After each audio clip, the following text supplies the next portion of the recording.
সালামুন আলাইকুম ফ্রেন্ডস। দেখুন, আজকের ভিডিওতে আমি আপনাদের সাথে একটি পাওয়ারফুল প্রোটোকল শেয়ার করব, যেটা গবেষণায় দেখা যাচ্ছে আমাদের ব্রেইন পাওয়ার বাড়ানোর জন্য অত্যন্ত ইফেক্টিভ। এটার জন্য আপনার কোনো টাকা খরচ করতে হবে না, কোনো সাপ্লিমেন্টসের প্রয়োজন নেই। আপনি আপনার ঘরে বসেই আপনার ব্রেইন পাওয়ারকে আনলক করতে পারেন।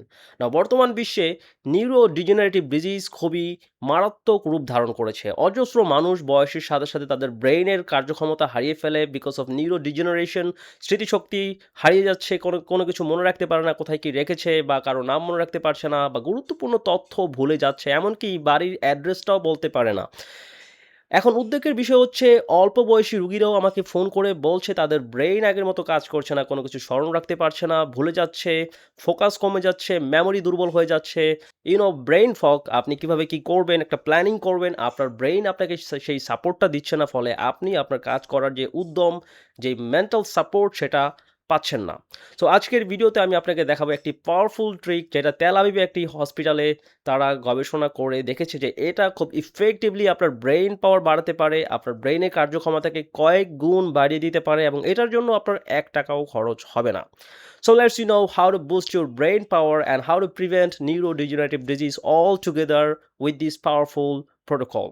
দেখুন, আজকের ভিডিওতে আমি আপনাদের সাথে যেই শক্তিশালী প্রোটোকলটি শেয়ার করব, এটা ইভেন নিউরোডিজেনারেটিভ ডিজিজের জন্য কাজ করছে, যেখানে সারা পৃথিবীতে ডক্টররা এই রোগটি ট্রিট করতে ফেইল হচ্ছে। লাইক যাদের ডিমেনশিয়ার সমস্যা রয়েছে, তাদের ক্ষেত্রে দেখা যাচ্ছে ডক্টররা কোনো রকম কোনো চিকিৎসা দিয়ে রোগীদের অবস্থাটি উন্নতি করতে পারছে না, যা স্লো ডাউন করছে, অ্যান্ড দেন গ্র্যাজুয়ালি তাদের মেমোরিজগুলো হারিয়ে যাচ্ছে। বাট আজকের ভিডিওতে আমি দেখাবো এমন একটি ট্রিটমেন্ট যেটা কাজ করে, লাইক ডিমেনশিয়ার রোগীদের জন্য, আলজাইমার্সের রোগীদের জন্য, নিউরো ডিজেনারেটিভ যত সমস্যা রয়েছে সবগুলোর জন্যই এটা ইকুয়ালি ইফেক্টিভ, এবং রিসার্চাররা গবেষণায় দেখেছে জাস্ট কয়েক মাসের মধ্যেই ড্রামাটিক রেজাল্ট আসছে। কিন্তু আজকের ভিডিওতে আমি দেখাবো কি করে আপনি এটার ফুল পটেনশিয়াল বেনিফিটসটাকে আনলক করতে পারেন এবং ঘরে বসেই এটার ম্যাক্সিমাম বেনিফিটস লাভ করতে পারেন। দেখুন, আমাদের ব্রেইন হচ্ছে শরীরের সবথেকে অক্সিজেন হাংরি একটা অর্গান। এটার ওজন আপনার টোটাল শরীরের ওজনের মাত্র 2%, কিন্তু এইটা শরীরের মোট অক্সিজেনের প্রায় 20% ব্যবহার করে। In other words, it's the most oxygen hungry organ in your body. আপনার শরীরে যত অঙ্গ রয়েছে এর মধ্যে সবথেকে বেশি অক্সিজেন ব্যবহার করে আপনার ব্রেন কাজ করার জন্য। সো যদি আপনার ব্রেইন পর্যাপ্ত অক্সিজেন সাপ্লাই না পায়, আমাদের আধুনিক জীবনে আমরা কি করি? সারাদিন ঘরে বসে আছি, কম্পিউটারের সামনে বসে আছি, বা শুয়ে শুয়ে মোবাইল ব্যবহার করছেন, বা বাচ্চারা সারাদিন মোবাইলে সময় কাটাচ্ছে। আগের মতো আমাদের ফিজিক্যাল অ্যাক্টিভিটি অনেক ড্রপ করেছে। আজ থেকে ৫০ বছর আগে আপনি যদি দেখেন মানুষের লাইফস্টাইল কেমন ছিল, তারা বাহিরে বের হতো, দৌড়াতো, ফিজিক্যাল অ্যাক্টিভিটি ভালো ছিল। যখনই আপনি দৌড়াবেন, আপনার ব্লাড সার্কুলেশন বাড়বে, আপনার ব্রেইনের মধ্যে যে মাইক্রো ক্যাপিলারিস রয়েছে সেগুলোর মধ্য দিয়ে ব্লাড ফ্লো ত্বরান্বিত করার জন্য, অক্সিজেন ডেলিভারি বুস্ট করার জন্য অবশ্যই আপনাকে ফিজিক্যাল অ্যাক্টিভিটি রাখতে হবে। যদি আপনি সারাদিন বসে থাকেন ঘরের মধ্যে, chances R your brain will degrade ফাস্টার। আপনার ব্রেইনের মধ্যে সেল ড্যামেজ বেড়ে যায়। এর কারণ আপনার ব্রেইনের কাজ করার জন্য প্রচুর অক্সিজেন প্রয়োজন হয়।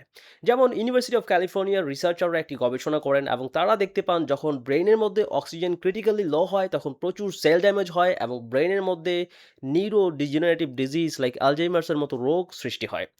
সো বুঝতেই পারছেন, আপনার ব্রেইনে অক্সিজেন কমে গেলে কি হয়? সেল ড্যামেজ হয়, ফলে আপনার স্মরণশক্তি কমতে থাকে, ব্রেইনের মধ্যে নিউরো ইনফ্লামেশন বাড়তে থাকে, আপনার সিরিব্রোস্পাইনাল ফ্লুইড যেটার মধ্যে ইউনো ড্যামেজ প্রোটিনের পরিমাণ বাড়তে থাকে, এটা আপনার ব্রেইনের মধ্যে ইনফ্লামেশনকে আরও বাড়িয়ে দেয়। ফলে আপনার ব্রেইন কাজ করে না, মাথা ধরে থাকে, আপনার ব্রেইন কাজ করতে চায় না। আপনি যদি মেন্টাল ফোকাস রাখতে চান, কোনো কিছু নিয়ে ক্রিটিক্যাল থিংকিং করতে চান, সেটা আপনার জন্য সম্ভব হয় না। এবং বাচ্চাদের ক্ষেত্রেও সেম, যখন তারা সারাক্ষণ মোবাইল ব্রাউজ করতে থাকে, বিশেষ করে short video and then mobile gaming করতে থাকে, তখন তাদের ব্রিদিং খুব স্লো হয়ে যায়। এতে করে আমাদের ব্রেইনের মধ্যে অক্সিজেন ড্রপ করে, অ্যান্ড দেন তাদের না জানতেই কি হয়, ব্রেইনের মধ্যে অক্সিজেন কম হওয়ার ফলে ব্রেইনের সেলসগুলো সাফার করতে থাকে। ফর এক্সাম্পল, আপনি যদি আপনার হাতের মধ্যে এখানে শক্ত করে বাঁধেন যাতে করে রক্ত চলাচল বন্ধ হয়ে যায়, লাইক ব্লাড ফ্লোকে রেস্ট্রিকশন করেন, তাহলে কি হবে? আপনি যদি বেশিক্ষণ বেঁধে রাখেন, এমন হবে যে আপনার সেলগুলো ড্যামেজ হয়ে আপনার হাতটা ইভেন পচে যাবে। তো বুঝতেই পারছেন without oxygen constant oxygen delivery আপনার সেলসগুলো টিকে থাকা অসম্ভব। এছাড়াও আরও একটি পাওয়ারফুল গবেষণা যেটা বিশ্ববিখ্যাত মেডিকেল জার্নাল দি ব্রিটিশ মেডিকেল জার্নালে প্রকাশিত হয়েছে, যেখানে গবেষকরা দেখেছেন যে সকল মানুষ এয়ার পলিউটেড এরিয়াতে থাকে, যেখানে এয়ার পলিউশন বেশি, তাদের নিউরো ডিজেনারেটিভ ডিজিজ হওয়ার চান্স প্রায় 150% বেশি, অর্থাৎ 150% বেশি হায়ার চান্স ঝুঁকি থাকবে যদি আপনার পরিবেশে এয়ার পলিউশন থাকে।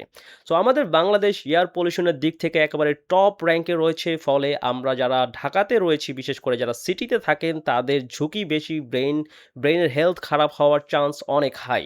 এই পর্যায়ে আমি আপনাদের সাথে আরও একটি সিগনিফিক্যান্ট গবেষণা শেয়ার করব, যেটা ইসরায়েলের তেল আবিব ইউনিভার্সিটিতে করা হয়েছিল। তারা ইঁদুরদেরকে ২টি গ্রুপে বিভক্ত করেছিল এবং এই ইঁদুরদেরকে জেনেটিক্যালি ইঞ্জিনিয়ারিং করা হয়েছিল আলঝেইমার্স ডিজিজ থাকার জন্য। সো তাদের নিউরোডিজেনারেটিভ ডিজিজ ছিল। ২টি গ্রুপে বিভক্ত করে একটি গ্রুপকে প্রতিদিন তাদেরকে এইচবিওটিতে রাখা হয়, লাইক হাইপারবারিক অক্সিজেন থেরাপি দেওয়া হয়।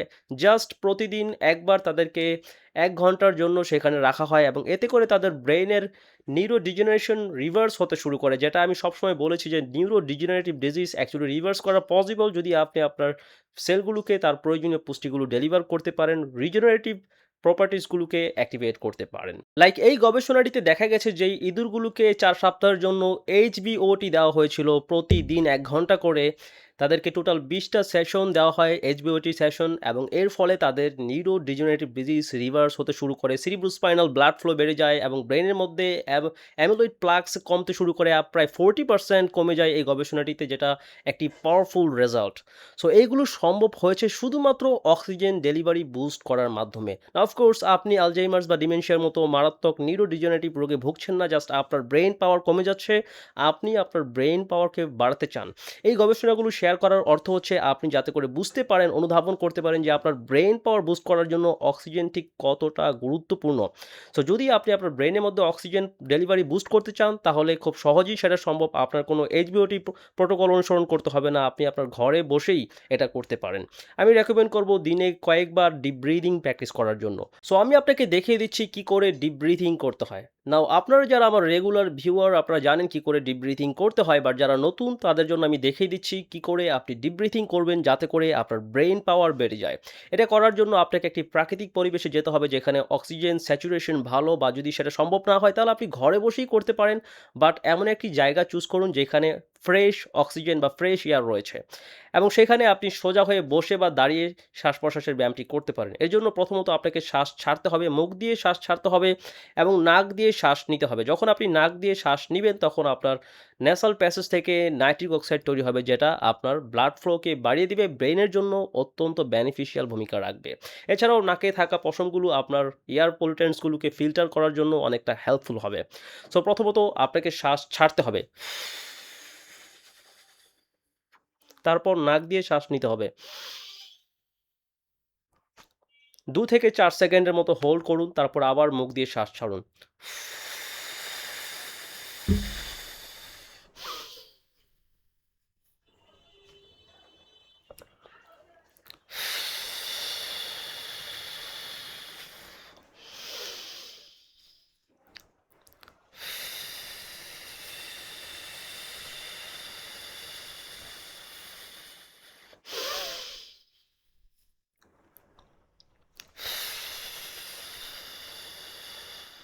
সো রিল্যাক্স হয়ে আপনাকে ১৫ মিনিট, একটানা ১৫ মিনিট ডিপ ব্রিথিং করতে হবে।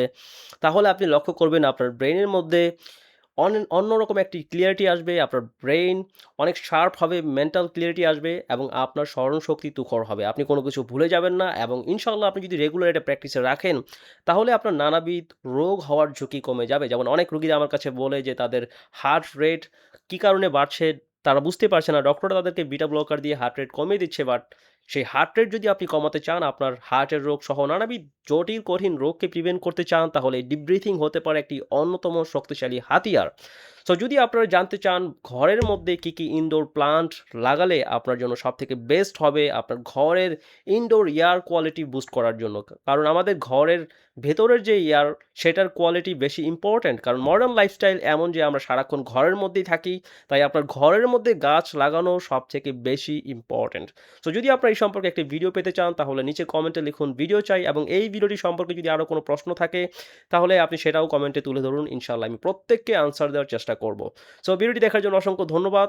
আল্লাহ হাফেজ।